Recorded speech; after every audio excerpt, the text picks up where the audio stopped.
नमस्कार, मैं हरेंद्र। आशा करता हूँ कि आप लोग सभी निरोग और स्वस्थ होंगे। और आज क्राइम की स्टोरी में एक ऐसी कहानी जिसमें जहाँ पर कत्ल हुआ रहता है वहाँ पर मौका वारदात पर पुलिस के लिए ना ही कोई सीसीटीवी इमेज है और ना ही कोई एविडेंस है, लेकिन कत्ल हुआ है और कत्ल होने के बाद उस शव के आसपास लगभग 3 लोग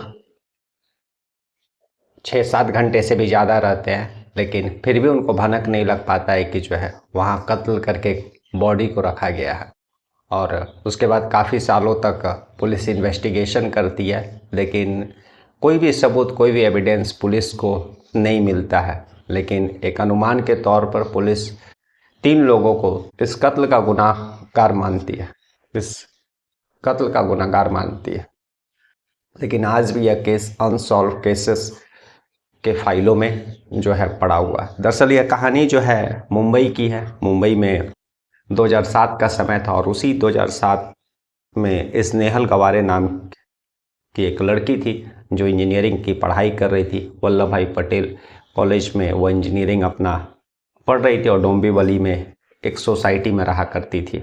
और पिता जो थे वह बैंक में काम करते थे, माँ एक टीचर थी और एक जो बड़ी बहन थी वह इंडिया के बाहर लंदन में रह करके पढ़ाई कर रही थी। तो मिला जुला कर सब चीज़ ठीक चल रहा था। माँ जो अक्सर लगभग 4 बजे के करीब घर आया करती थी और पिता को आते आते जो है 7 बज जाया करता था। और स्नेहल गवारे भी जो है वह लगभग 4 बजे माँ के आने के पहले पहुँच जाया करती थी।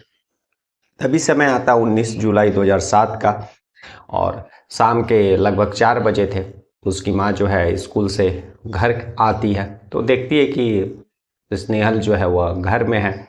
वह बाहर से कुंडी लगा हुआ है और स्नेहल का चप्पल जो स्लीपर रहता है वह भी दरवाजे के किनारे में पड़ा हुआ है। स्नेहल गवारे की जो माँ कल्पना है वह दरवाज़ा कुंडी खोलती और फिर घर में प्रवेश करती है तो देखती है कि जो है टेबल पर एक गिलास में पानी रखा हुआ है। उसको अंदेशा हो जाता है कि स्नेहल गवारे जो है उसकी बेटी घर आ चुकी है, लेकिन घर में आवाज़ देती है तो कहीं से भी कोई कुछ भी पता नहीं चलता है।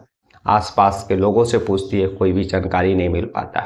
और धीरे धीरे 4 से 7 बज जाता है और जो पिता उसके बैंक में काम करते थे हिंदू राव गवारे, वे भी घर पहुंच जाते हैं। फिर वो कल्पना गवारे जो है वह सारी बातें अपने पति हिंदू राव गवारे को बताती है। उसके बाद फिर ये लोग और भी अपने पड़ोसियों और स्नेहल गवारे के जो सहेलियाँ रहती उन लोगों को फ़ोन करके इन जानकारी लेते हैं, लेकिन कहीं से भी कोई जानकारी नहीं मिल पाती है। उसके बाद ये लोग उसी डोंबिवली थाना पहुंचते हैं और वहां पर अपनी बेटी स्नेहल के गुमशुदगी का रिपोर्ट दर्ज कराते हैं।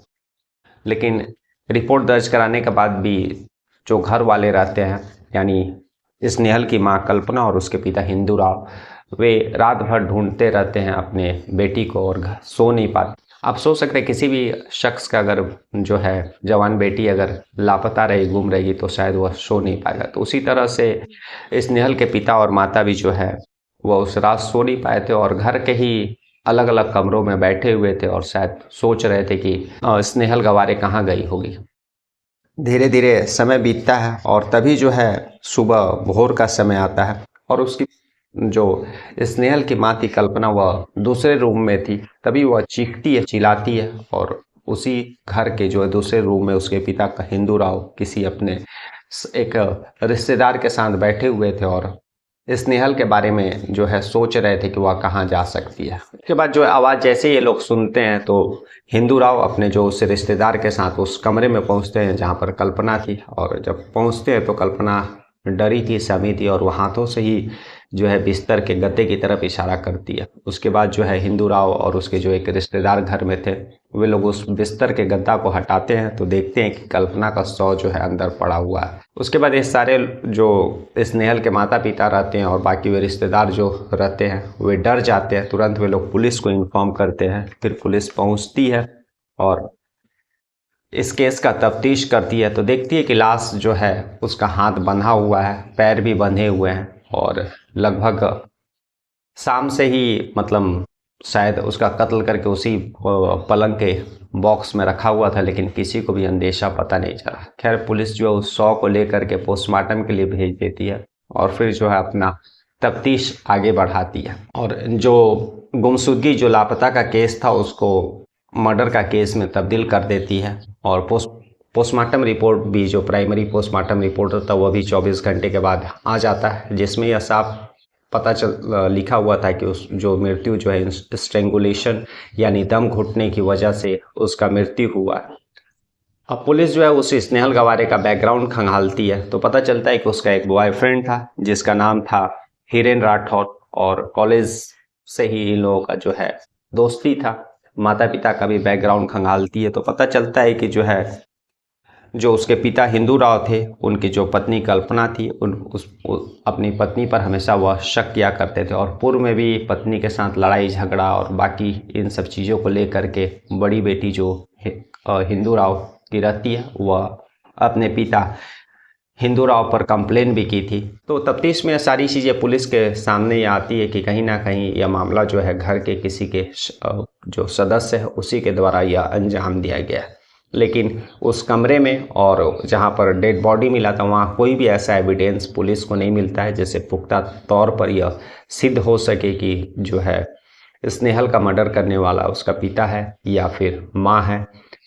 लेकिन फिर भी पुलिस तफ्तीश करते रहती है और शक के तौर पर जो है उसका जो स्नेहल का बॉयफ्रेंड रहता है हिरेन राठौर, उसी को मुजरिम बनाती है, कोर्ट में पेश करती है। लेकिन कोई भी एविडेंस पुलिस उसके अगेंस्ट में पेश नहीं कर पाती है। बाकी नार्को टेस्ट और बाकी और जो भी पॉलीग्राफी टेस्ट जो होता है वह सब भी पुलिस करती है, लेकिन कोई भी कंफर्म इंडिकेशन टेस्ट में नहीं मिल पाता है। तो एक तरह से पूरी तरह से पुलिस के लिए एक ब्लाइंड मर्डर केस था, जहां पर लाश तो पुलिस को मिल जाता है लेकिन जिसने कत्ल का अंजाम दिया उसके अगेंस्ट में कोई भी एविडेंस पुलिस को नहीं मिल पाता है। लेकिन पुलिस जो एक मौकाए वारदात पर जो भी एविडेंस या फिर सर्कमस्टांशियल एविडेंस जो मिलते हैं, यानी बाद में जब अपना तफ्तीश करती है तो अनुमानतः जो इंडिकेशन पुलिस को मिलती है तो वह उसी स्नेहल के बॉयफ्रेंड हिरेन राठौर को ही मुजरिम मानती है। और यह जो है केस कोर्ट में चलता है, लेकिन काफ़ी सालों तक यह केस कोर्ट में चलने के बाद भी जो है अपने अंजाम तक नहीं पहुंच पाता है। यानी पुलिस यह सिद्ध नहीं कर पाती है कि उस स्नेहल का मर्डर करने वाला शख्स कौन है। अगर घर का कोई शख्स है तो वह कौन है, और अगर किसी ने बाहर से आकर के उसका कत्ल किया तो वह शख्स कौन है। तो कोई भी एविडेंस आज भी 2007 में यह केस हुआ और लगभग 17-18 साल इस केस को हो गए, लेकिन आज भी यह केस जो है अनसॉल्व केसेस के फाइलों में दफन है। अभी हाल में ही 2023 में जो मुंबई पुलिस है इस केस को क्लोजर रिपोर्ट जो है पेश की थी कि यह केस जो है बंद कर लेने के लिए, क्योंकि इसमें कोई भी एविडेंस पुलिस को इतने सालों में नहीं मिला है। लेकिन कोर्ट ने यह इजाज़त पुलिस को दिया, यह ऑर्डर दिया कि आप इस केस का इन्वेस्टिगेशन कंटिन्यू रखिए और अगर कुछ एविडेंस इसमें मिलता है तो कोर्ट को जानकारी दिए। इसमें शुरुआत में तो पुलिस तफ्तीश की थी, लेकिन उसके बाद जो है यह केस को स्पेशल इन्वेस्टिगेशन टीम को भी हैंडओवर किया गया था, लेकिन वह टीम भी जो है इस केस में कोई भी एविडेंस या कोई भी जो इस वारदात को अंजाम दिया उसको पकड़ नहीं पाई। लेकिन एक अनुमानता या फिर मतलब एक अनुमान के रूप में पुलिस जो है उस स्नेहल का बॉयफ्रेंड हिरेन राठौर को ही मुजरिम मानती थी, लेकिन कोर्ट ने एविडेंस के अभाव में उसको भी बरी कर दी। तो आज की कहानी यही थी, जिसमें पुलिस के सामने लाश भी था और पोस्टमार्टम रिपोर्ट भी था और बहुत सारे ऐसे आसपास शख्स थे जिस पर शक करने के लिए पुलिस के पास बहुत सारे चीज़ थे, लेकिन कोई भी एविडेंस नहीं था जिससे कड़िया जुड़ सके और वह प्रूव हो सके कि कत्ल उसी शख्स ने किया है। तो कल हम लोग फिर ऐसी किसी कहानी के साथ मिलेंगे, तब तक ले नमस्कार, जय हिंद, जय भारत।